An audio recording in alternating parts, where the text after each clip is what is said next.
The three witches lived in a castle upon a hill overlooking the dark, foreboding, yet beautiful Northshire forest.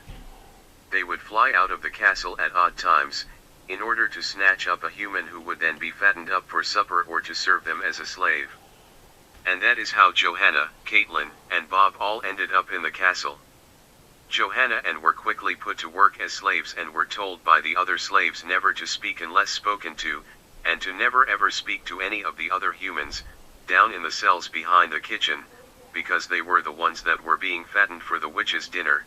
Caitlin would bring food and water down to the cells for the humans beings that were being held there by the witches. That is where she found Bob.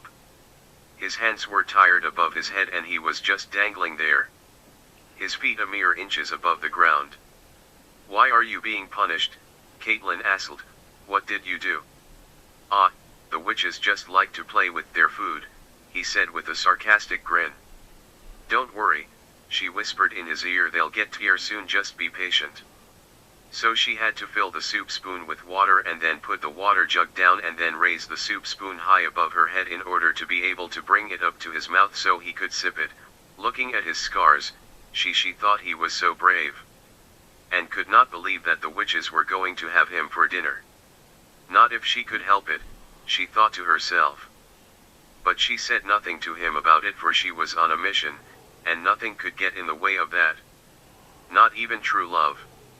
For it had been Sophie Scholl, herself the leader of the Human Resistance Front, who had tasked Caitlin to smuggle one of the vampires in their alliance into the castle. And it had worked. She had done it.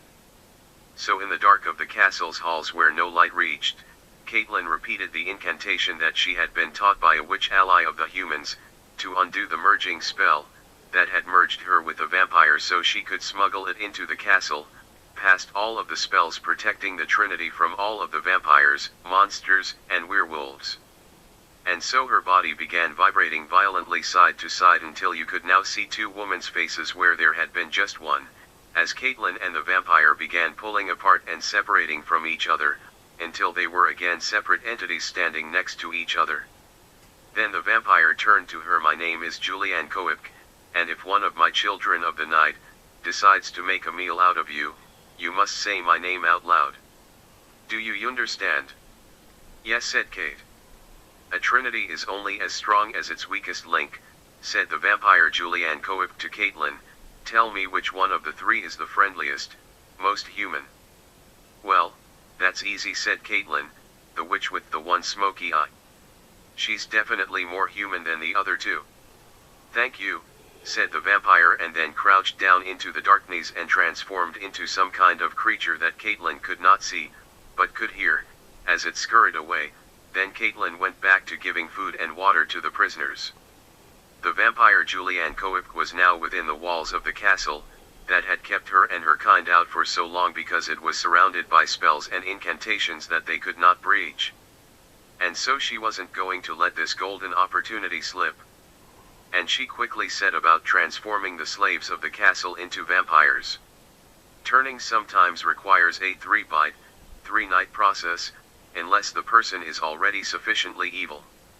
And then they turn willingly, it's much quicker, so the vampire Julianne Coipk had to take care not to be discovered. The only two humans she spared were Caitlin and Johanna because they were part of the vampire-human truce that had gotten her into the castle. An alliance with humans. It still didn't feel right, but it was an alliance of convenience, more than anything else.